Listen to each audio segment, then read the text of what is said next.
Hello everyone, welcome to a new video. In this video, I'm giving you an update on my crochet water lily sweater. The front and the back are done, and now I also made the sleeves. So the next step is to stitch the sleeves to the sweater and do the ribbon, the neckline ribbon, sleeves ribbon, and waistband ribbon. My beautiful autumn chrysanthemums begin to die. They are wilting away. They are not as bright and beautiful as they used to be. But I have another decorative piece on my desk. Just look at this adorable pumpkin. My previous project was this cozy lacy scarf worked with Heartland yarn by Lion Brand Yarns. The name of the color is Yosemite, and I think it's just such a gorgeous autumn color. I had some of this yarn left, and I searched through my other leftover yarns, and I found a bit of green. Now, this green yarn is Caron Simply Soft Party. I did make a scarf with it a while back. So now, having these two beautiful leftover yarns, I decided to experiment a little, and I came up with this cute pumpkin. I did write down notes as I was making this pumpkin, so now I think I'm gonna turn them into the full pattern, and I'll film a tutorial so you can make a pumpkin like this too. But okay, back to the sweater now. So the sleeves are done, and I didn't want to make them straight. I wanted to make them as trapezoids, which I did. And in my previous video, I explained what I was going to do to achieve this. As I'm crocheting this sweater, I'm constantly comparing it to this knitted one, which fits me well, except it's a bit on the short side. So this crochet sweater I'm making longer. You can see that the panels go all the way down to here, and there's also going to be a ribbon. And I'm also comparing the sleeves. The width of the sleeves looks pretty good, but I now realize they seem too short. And it's interesting because as I was crocheting them and comparing them, they actually seemed too long, and I removed one row of shells on each sleeve, but now they look too short. I don't know what is going on. I think I'm gonna add back row of shells on each sleeve because I'd rather end up with the sleeves that are a little bit too long rather than too short. I'm honestly sharing with you all of my crochet mishaps because I want you to know that with crochet, there are always going to be a lot of trial and error, especially if you are crocheting garments, especially if you are working without a pattern or trying to create your own.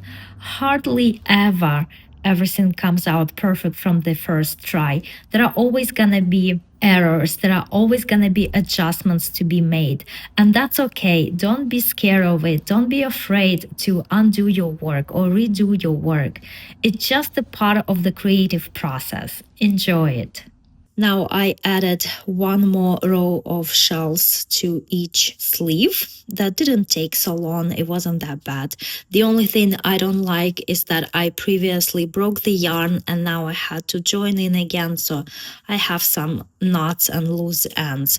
But I'd rather have a couple of extra knots in my sweater than to end up with the sleeves that are too short. Now the next step is stitching the sleeve to the front and back panel. But if we look over here, the direction of the stitch is not the same. On this edge, it's the last row here, but on this edge, these are actually the ends of rows. So it's going to be challenging to get a nice, neat seam when I join these together.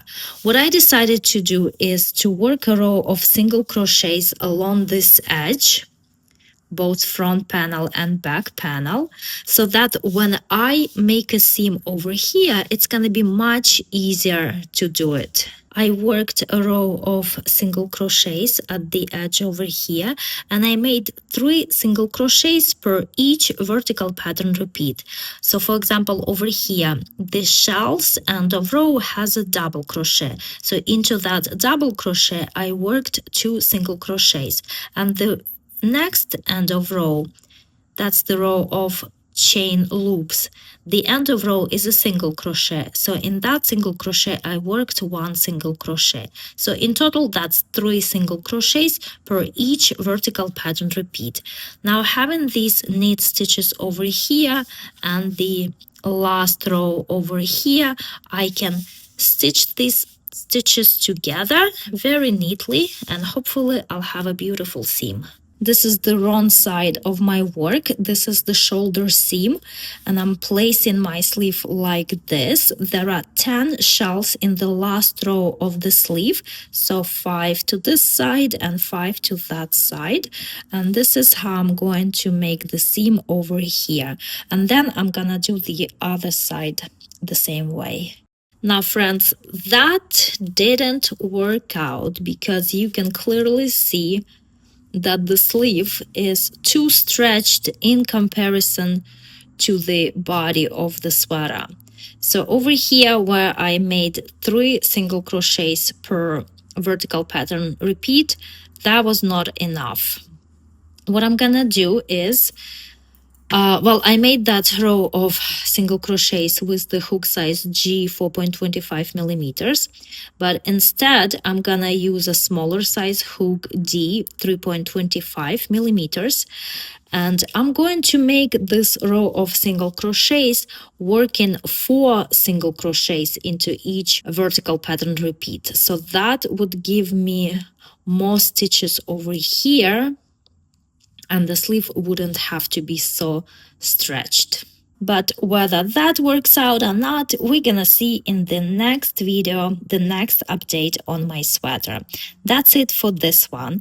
And remember that on Saturdays, I always post a new crochet tutorial. Make sure to check out my channel then. Bye bye.